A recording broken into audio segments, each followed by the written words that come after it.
Ачык көңүл, жайдары кыз эле да. Биринчи ошо милиция зордогон кызымы? Сени өлтүрүп коебу, сени эмес, үй бүлөң жок кылып коебу дегендей сөздөрдү айтышкан. 50 000 акча бересиң же болбосо зордуктоо аркылуу гана чечиле турган выход ошол эле. Мен бул зөкүрлөргө кандай үмүттөр менен чоңойттум. Мен көз алдымда атканда дагы менин жүрөгүм ушунчалык ысыбайт, билбегендер, ата-энеси билбегендер кыздар канча зыркырап жүрөт сыздап. Саламатсыздарбы, сиздер Медиа хатты көрүп жатасыздар. Сиздер менен мен Альбина Айбек кызы. Свердлов райондук сотунда 13 жашар кыздын зордукталышы боюнча кылмыш иши козголуп, азыр тергөө иштери жүрүп жатат. Алардын экөө милиция кызматкери болгон. Окуя кандай багытта өнүккөн жана кыздын абалы азыркы учурда кандай? Алдыда бул суроолорго биз кыздын ата-энесинен жооп алабыз. Бизден алыстабаңыздар. Алгач кызыңыздардын зордукталганын кантип билдиңиздер? Алгач кызымдын зордукталганын, кызым зордукталган келинчегимдин телефон номерине SMS келип калганынан билинип калды да. Эң акыркы жаран 2022 жылы 16 февралда Кулуя көчөсүндө гостиницага барып зордуктаганы тууралуу ошол адам SMS жөнөткөн аркылуу билинип калды. Эмне деген SMS келди? SMS'те кызым телефону бузулуп калып, телефонун алмаштырып, тынбай берекетке 4-5 жолу каттап атканда телефон тууралуучу. Ошол учурда келинчегимин апасынын телефон номерин колдонуп аткан. Өзүнүн симкасында салыпчы 2 симка түшүп турган. Ошол моментте кызым сабакка кеткенде келинчегимдин телефон номерине белгисиз номерден сообщение келип калат. Кечинде кандай жетип алдың деп тилин чыгарып маскаралаган смайлик жөнөтөт бирөө. Анан келинчегим бул кандай неме болду калды экен, бул кечинде маршрутка менен күтүп атып кеч келди эле кызым. Мен кызымдын атынан жазып көрөйүн деп анан келинчегим кызынын атынан жазат. Кандай андай мындай деп нерселер жазганда ал да жазат. Ошентип бири-бирине жазышып атып, окуя курчалып баягы болгон жаралуу нерселер ачылып кетет да ошол жердечи. Келинчегим ачык эле да каалап атасыңбы, кычып атасың, ана мына деген сөздөрдү жазганда анан билинип калат да келинчегимчи. Анан буга чейин чыккан маалыматтар боюнча кызыңыздар 6 ай бою зордукталып келген экен. Буну сиздерден дагы жашырып кетиптир. Анан ошол узак убакыт зордукталганын кантип билдиңиздер? Кызыңыз өзү айтып бердиби же? Кызым эч кандай бир нерсени айткысы келген жок да, бардык нерсени жашыруун сактап, ошол нерсени жазганда дагы бизге неме кылбай айтты да, эч кандай айтпай атты. Анан биз милицияга кайрылганда, милицияканага барганда ошондо гана биз бир эле ушул бала деп ойлогонбуз да. Анан ал 1-майдан токтом берип жөнөткөн судмедэкспертизага барганыбызда ал жерде текшергенде комиссионный врачтар текшерет экен. 2 жолу каттаганда ошол жерде комиссионный врачтар текшерип атканда бирөөсү бул кечеги случай эмес, кызыңардын мурдатан эле бирөөлөр зордоп жүргөн окшойт деп айтты да. Бул бир эле күндүк нерсе эмес, бул мурдатан эле болгон нерсе деп апасына айттыр. Анан бизде ой жаралды да, бул кандай болуп калат. Биз ошол эле бала деп ойлогонбуз да. Анан кийин кызматка алганда милиция кызматкерлери бул 3 адам чыгып калып атат да кийинкенен. Ошол учурда сиздерге кандай абал болду, кандай ойлор келди сиздерге? Кызыңызды кантип колдоп жаттыңыздар? Эми бул сөз менен айтыш кыйыныраак экен. Бизге оор болгон жок. Менин семьяма, өзүмдүн семьямдын ичинде уруш жаңжал болду. Эмнеге дегенде биздин үйдө кызым корккон алып келгенсип, келинчегим да коркту. Бул жөнөкөй адамдар эмес экен, милиция кызматкерлери экен. Булар жөн калбайт, буларды далилдеш деле кыйын. Жабылбайынча эч кимге унчукпай эле калып кетебиз деп келинчегим экөөбүз канчалаган сөз талашуу ырчыр болуп атты да. Мен бул эми кол менен кылган нерсени мойун менен тартат, баары жазасын алыш керек деп туруп алдым да мен. Анан алгачкы жолу арыз жасалалы деген чечимге качан келдиңиздер? Качан арыз жаздыңыздар? Ошол эле күнү 16-сында зордосо 17-си 18 күнү обедтен кийин, жаздыкта обедтен кийин аймактык ошо Свердлов районуна Фер 34-тө ком бар. Ошол комго барып жазсак, ал айтты, бизге территория бизге байланыштуу эмес экен, Ленинский районго баргыла деди. Ненецкий районго барып, ал жерде арыз жазсак, ал жерде милициялар кызымды кайсы жерде болгон, баягы гостиницаны билесиңби деп, эми кызым бир үйгө алып барган деп аткан да. Анан кызымды ээрчитип алып машина менен жарым сааттай издеп жүрүп, акыры табышыптыр. Ал Кулуя көчөсүндө Уют гостиницасы экен да. Ал жерге алып келген, анан видео съемкасын алып барышты.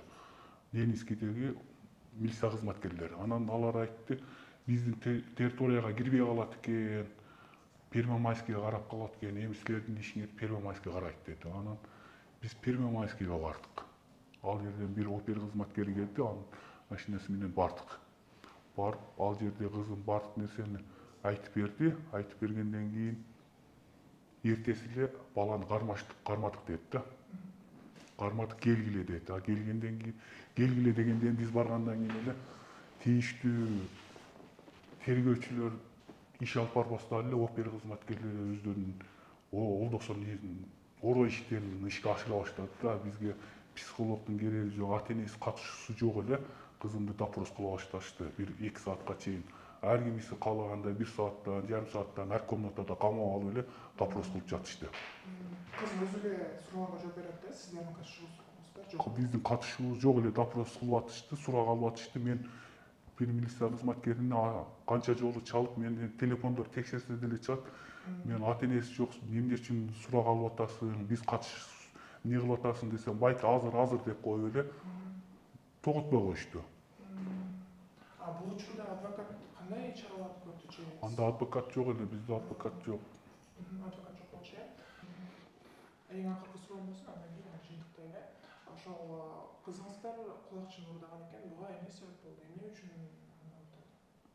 Эми билбейм, бул жашчылыкпы, билбейм, кызык көрүнгөнбү, түшүнбөйм мен деле. Мен айтып атпайм, мен Россияда элем. Мага деле неме кылса, мен деле акча салып турганмын, буларга неме кылганда, анан бул баягы жашы кармаганбы, түшүнүксүз да. Аны алганда Акчам бар болчу дейт. Бирок дүкөнгө кирип ошону алып эсептетейин десем, акчам жок экен дейт да. Ал мезгилде мен ооруп, немеден опрессиядан чыккан. Оор опрессиядан чыккан эле. Жүргөндө 70% орун кестирген. Ошодон кийин мен бат кызымы, себеби айтып атпаймынбы, кызды караш керек, андай мындай деген сөздөр болуп атат. Контролдош керек дейт, себеби үйдө эң чоң эле ошол кызым болсо, мага мен ол мезгилде диета тамак иччү элем, бат дордойго этке жөнөтүп турат элем, мен баса албайт элем. Ошол мезгилдерде ушундай нерсеге кабылып, магазинге ошондойго тутулуп калганда, ошону айтып атпайбы, магазинчи биринчиден ата-энеге билдириш керек. Наушникти албаса деле ошол жерде эле калган экен, кызыңыз мындай кылып алыптыр, акчасы жок эле алып атыптыр, мындай андай десе, мен өзүм айтмакмын, кызым өзүм контролдомокмун. Эч кимге айтпай туруп, же охраналарга айтса, ошол жердеги дордойдун охранниктери айтса деле, охранниктер деле ата-энесин чакырат. Же 102-ге чакырса деле 102 барат. Ата-энеге булар өзүнүн кызыкчылыгы болуп, ушул акыры келип кызымы ушундай тумоюкка тыгып коюшту. Ушул тергөө учурунда сиздерге милиция кызматкерлери тарабынан кандайдыр бир кысымдар болдубу?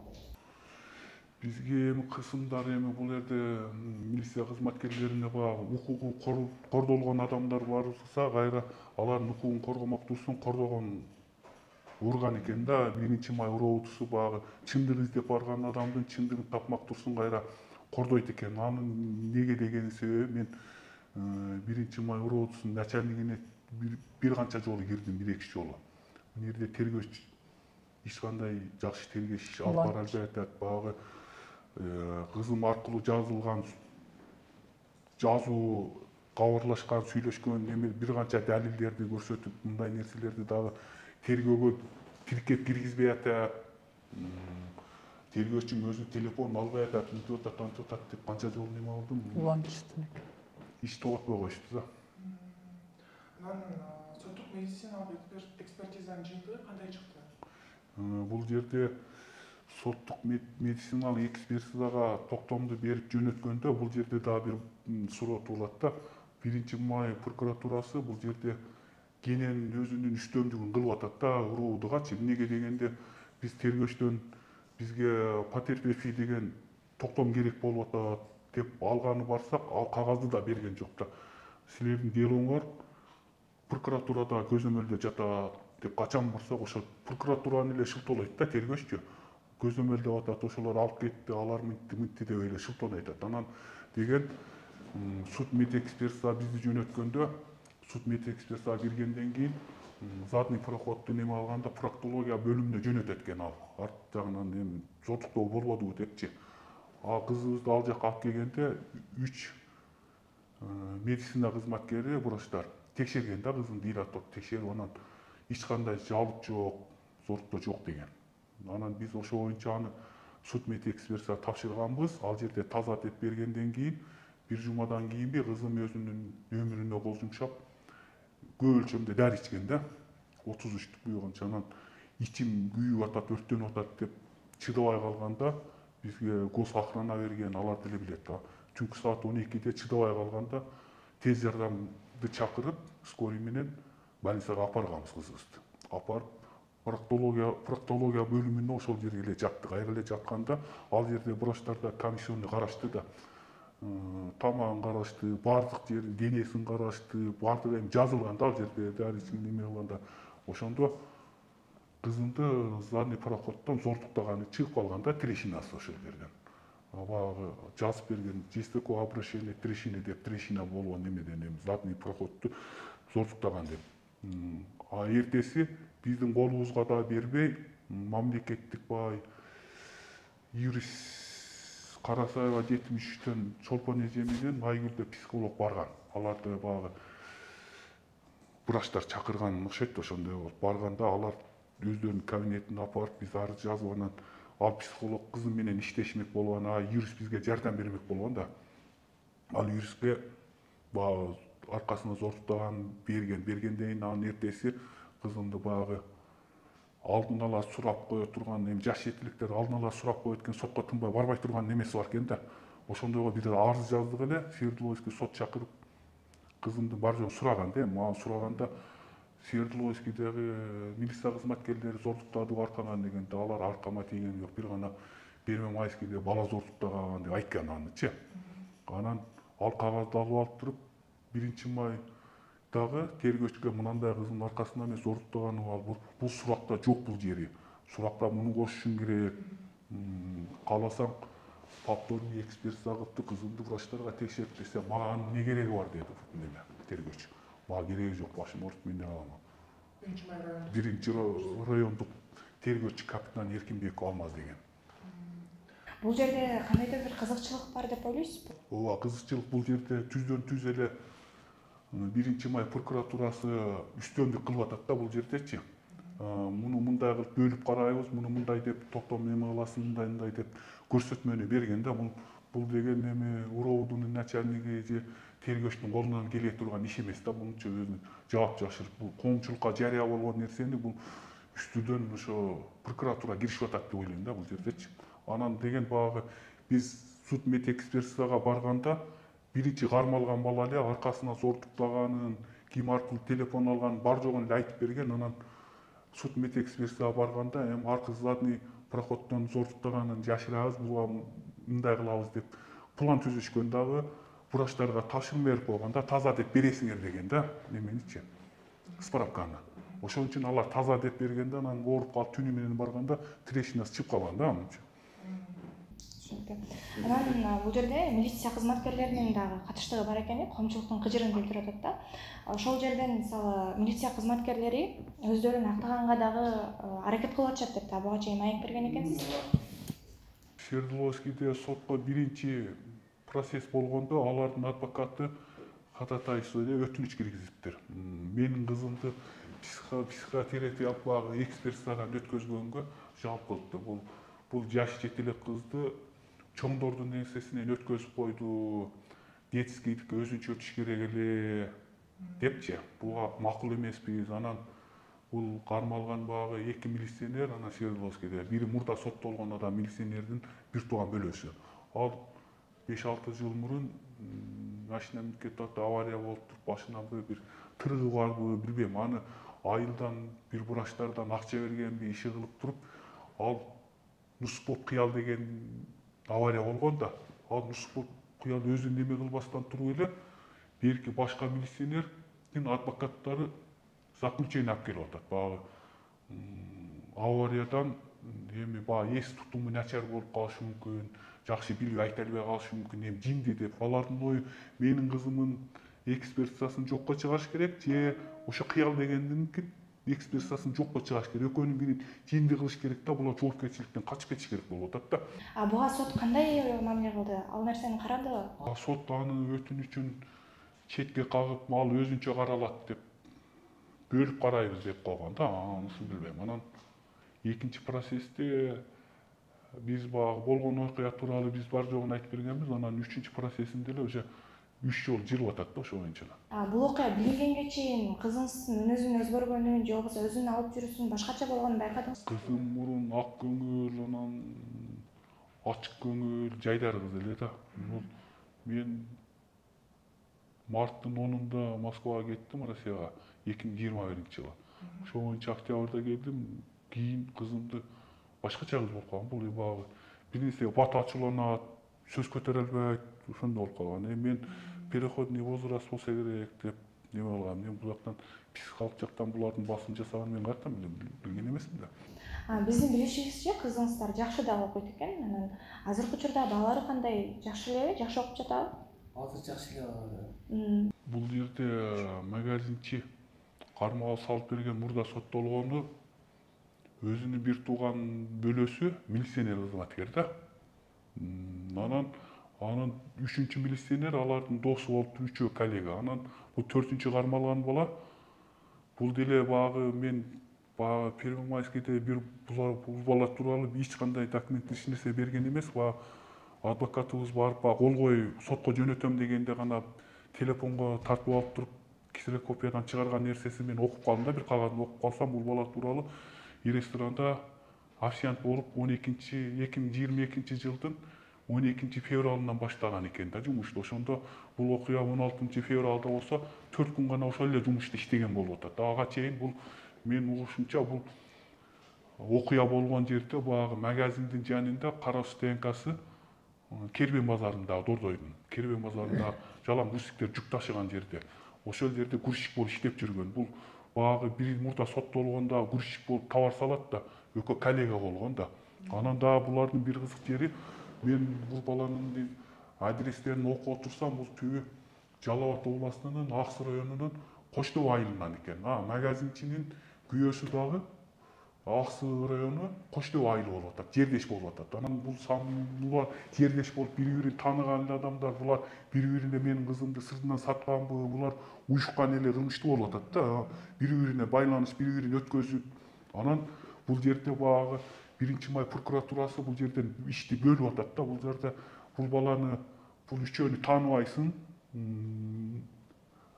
Булар бири-бирин тааныбайт, анын көрсөтмөсүн жокко чыгарып, үчөөнү Свердловский карасында, бирөөнү биз карайбыз кылып туруп чечип койгон да башындачы. Анан эң башында, окуянын башталышында кызыңыз ошо кулакчын уурдаган экен. Анан дүкөнчү милиция кызматкерлерине эмес, кароолчуга кайрылыптыр да. Бул жерде дагы кандайдыр бир шектүү нерсе бар деп ойлойсуздарбы?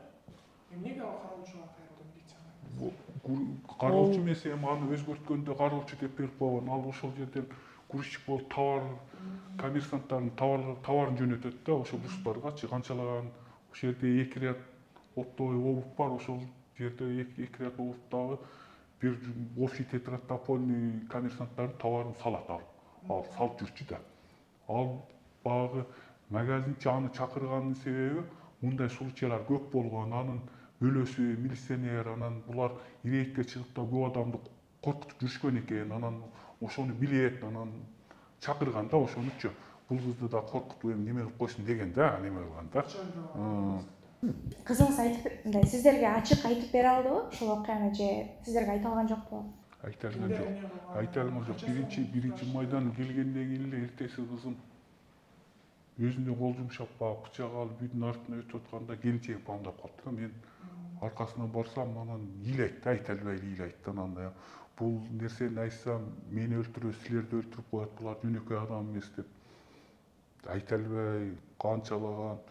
Мен эмес эжең Таныштары айтчы, болуп байкең деп. айтчы деп жалдырап жүрүп, неме кылып атып зорго айттык да анча. Кызыңыз Коркподу. коркутушкан. Коркутушкан эми сени өлтүрүп коебуз, сен эмес үй Тууган бүлөң жок кылып уруң, коебуз үй бүлөң. дегендей сөздөрдү айтышкан экен. Анан биздин окуган маалыматыбыз боюнча президент Садыр Жапаровго да кайрылган экенсиздер. Ал жактан кандайдыр бир жооп болдубу? Жок, жок болду. Эч ким кайрылган жоксуздар, президенттин жардамчылары. Жок. Президенттин Мен буга чейин депутаттарга да жаздым, чындыгы издеп, көп адамдарга жазып атам да. ошол бойдон неме болгон элек. Жооп жок. Анан сот процессинин жыйынтыгы кандай чыгышын күтүп жатасыздар? Азыр айтып атпайсыздарбы, милициялар өздөрүн актагысы келип атат депчи? Эми мен жыйынтыгы мындай нерселерге жаш жетелек өспүрүмдөргө кыйноо көрсөткөндөр катаал режимди киргизип өмүр боюна кетирсе жакшы болот эле да. Мен эми эч кимге Өмүр жамандыкты каалабайм. Мен жамандыкты мен башыман өткөздүм да. Бул өтө жаман нерсе экен да. Бул деген нерсе буларды жөн кое турган болсок, булар кызмат абалынан кыянаттык пайдаланып, менин кызыма окшогон канчалаган жаш кыздардын тагдырын талкалашы мүмкүн да. Буларды вообще чыккыс кылып туруп эле өмүр боюна кетириш каалайт элем да. Буларды катаал режим киргизип. Бул кызым ошо БК магазинден ошо наушник алган. Ошо неме ата-энесине биринчиден ата-энесине билдириш керек эле. Экинчиден ошол жерде Дордойдун охранниктери бар. Аларга кайрылыш керек эле, 102ге чалыш керек эле. Себеби бул өзүнүн таанышы болгонуна карап, милиционер документи менен көргөзүп, ошо карма соттолгон бала. Ошондой документ менен барып кызымды коркутуп, магазинден алып чыгып кеткен. Кызым баягы наушник урдаган неме кылгандан кийин магазинчи кармап алат да, магазин ичинен бекитип алат. Бекитип алып туруп бирөөгө чалат да. Андан чалгандан кийин бир 15 мүнөттөн кийин ошо мурда соттолгон адам келет. Келгенде ал чыгып туруп кызымды машинасында отургузуп коюп, кайра кирип кетип магазинчи менен сүйлөшөт. Сүйлөшкөндө анан ал магазинчи тапшырма берген эмне бир нерсе экөө акылдашкан. Анан кызымды объездге алып чыгып туруп, өзүнүн бир тууган бөлөсү милицияга тапшырып берип атат да, мурда соттолгон нерсе. Ошо балдар коргоо немеси. Охранасы бар. Жок дегенде 102ге неме болуш керек эле. Ал жаш жетелек болгонуна байланыштуу ата-энесине кабарлаш керек эле. Эч кандай андай действиялар болгон эмес да. Анан ошол жерден ошол милиция бөлөсүнө чалып салып берген. Ал кызымды 50 миң, 100 миң талап кылган. Ушун неме кыласың, ушундай акча табасың. Ушудан биз сени куткарабыз. Болбосо будан куткара албайсың, 10 жылга түрмөгө камаласың сен деп мажбурлаган, кызымды коркуткан. Ал учурда кызым 5-10 миң сом болсо болобу деп кызымды 5 миңге бүтөбү деп сенин ступенияң 50 миңден жогору ошондой 10 жылдан ары кетишиң керек. Кызым 50 миңден жогору турат сенин ступенияң деп. Кызым зыркырап анан эжесине чалган болот. Ошол милиция кызматкеринин номери менен кызыма чалган. Эжеме чалып акчасы кабыл деген кызым. Ал чоң кызым мен Россияга кетип атканда өзүмө катталган номерди кызыма бергенмин да. Анан ал милиционердин номери менен мен кызыма чалат. Кызыма чалганда кызым жумушта болуп калып, алынбай калат, телефон алынбай калганда, анан кызымды эки эле жол дейт да. Же 10 жылга кетесиң, же 50 миң акча бересиң, же болбосо зордуктоо аркылуу гана чечиле турган выход ошол эле, башка выходум жок дейт да. Кызымды психикалык жактан басым жасайт да. Ага чейин белки мурун соттолгон адам деле кызымды психикалык жактан басым жасап барган да. Ал бөлөсүн өткөзсө, бөлөсү деле ошондой психикалык жактан басымды жасап, анан кызымды музыканы бийик коюптун, анан машинасында зордогон. Зордогондо ошол моментте биринчи ошо милиция зордогон кызымы. Биринчи эң немеси милициялардын ошол биринчиси. Балдар менен иштөө балдар менен иштеген. Экинчисинде кайра ошо кароолчусуна өткөзүп берет. Кароолчусу кызымдын номерин алып алып чалат. Сабактан кетип атканда да, келип атканда дагы тынбай чалат. Жолукканга аракет кылдыртат, кызым качат. Ошентип жүрүп, сим картасын алдыртып, көп сим картаны неме алды, булардан коркуп. Буlardan Несептен жадап десе, номерин будан алмаштырып, ыргы түйүттүрүп башка номер алып алса, мектептен чыкканда күтүп турат экен да, номериң эмне үчүн өчүк, башка номер алып алдың, эмнеге алып алдың деп урушат экен да. анан кийин бунусу ошо биринчи милиция немеси өзүнүн кызыкчылыгын бүтүрүп, андан кийин анан бул кызыма чалат. Мен жумуштан кетип атам, башка жака которулуп кетип атам. Сенин ишиңи мынал ушу кийинки мынал немеге кармайт.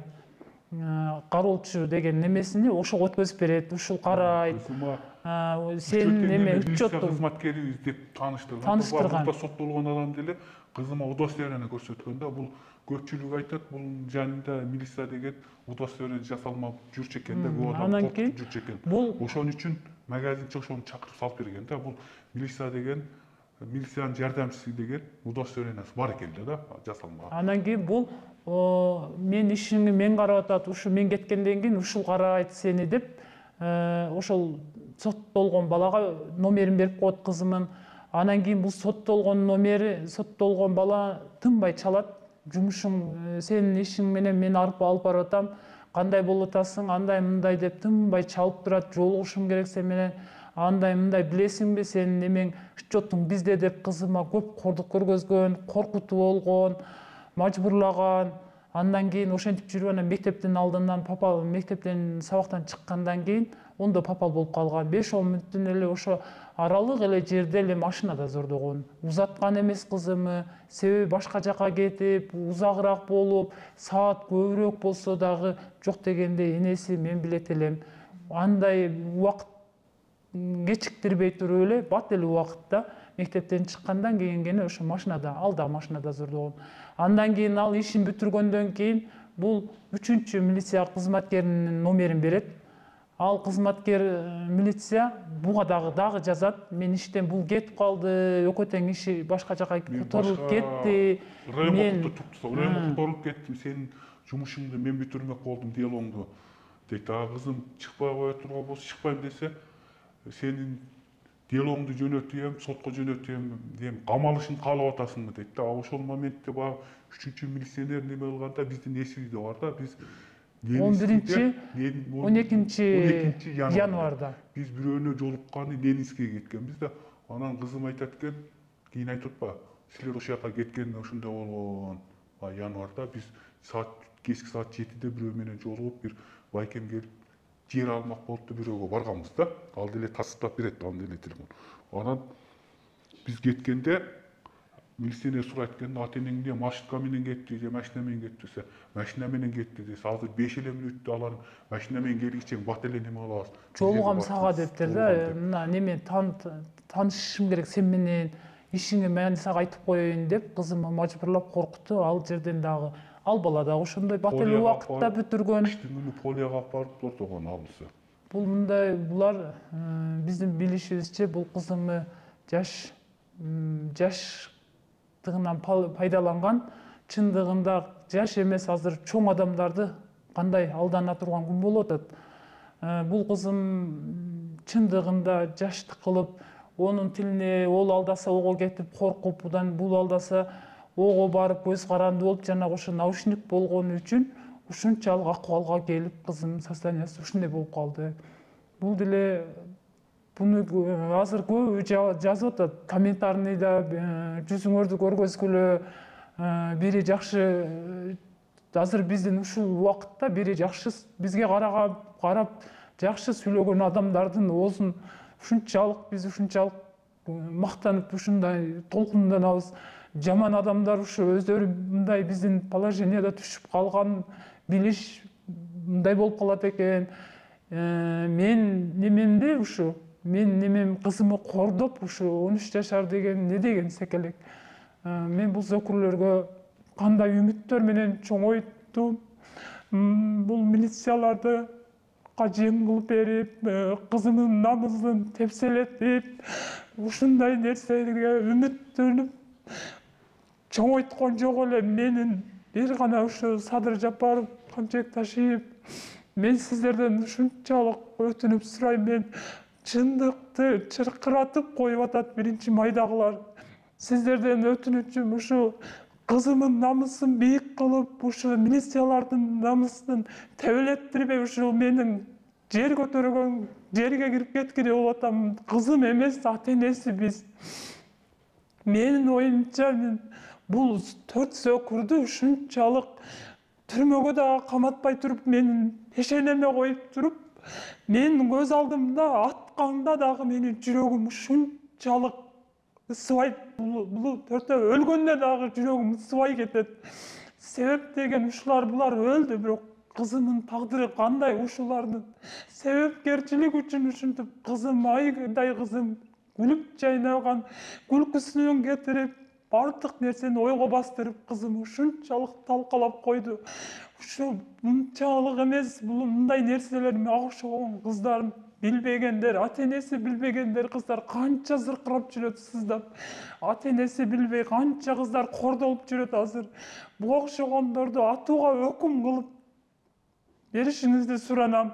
Болбосо мен өзүмчө ушу пешенеме коюп туруп, мага автомат берсеңиздер, ошондо гана мен жүрөгүм ошондо гана ишенем, ушул адамды атып койгондо ошол өлдү деген өз колум менен ушуну кордогондой кылып туруп, кордоп туруп атканга мен кылып берсеңиздер, мен сиздерден суранат элем. Жогоруда айтып өтпөйсүзбү, ачык чыкпагандар канча деп, жана ачыкка чыкканыңыздардын себеби эмне болду? Эмнеге ачыкка чыгалы деп чечтиңиздер? Илгертен калган карга карганын көзүн чукпайт болуп туруп, бул жерде айтып атпаймынбы, 1-майга барганда эле бизди тергөөчүлөр орой мамиле жасап, мени урушкан, Мыскылдап бизди. Мыскылдап урушкан тергөөчү болду да, байке кызыңызды контролдойсузбу, мен бул баланы тергеп чыктым, улан дегени. Бул кызыңыз мурда эле бул баланы ооба мен зордуктадым деди, кызыңызды аялдай болуп калыптыр деди, аялдыкындай экен деди, балан деди, бул кызыңызды мурдата эле контролдогон эмес экенсиз. Контролдосоңуз начар контролдойт экенсиз, карабайсың, анан да мындай деп неме басынтып айтты да мени коридордо. Анан урушу эртеси мен начальник РОВДга айттым, бул сенин тергөөчүң адамдын укугун коргомосун кордой баштады. Сен камераң турат мына РОВДда, камераны көтөрүп чыксаң мага кыйкыр урушуп атканы тергөөчүңдүн немеси бар, запись бар десем, байке аны мен иштен отстранить еттим, анттим, мынттим деп койду да.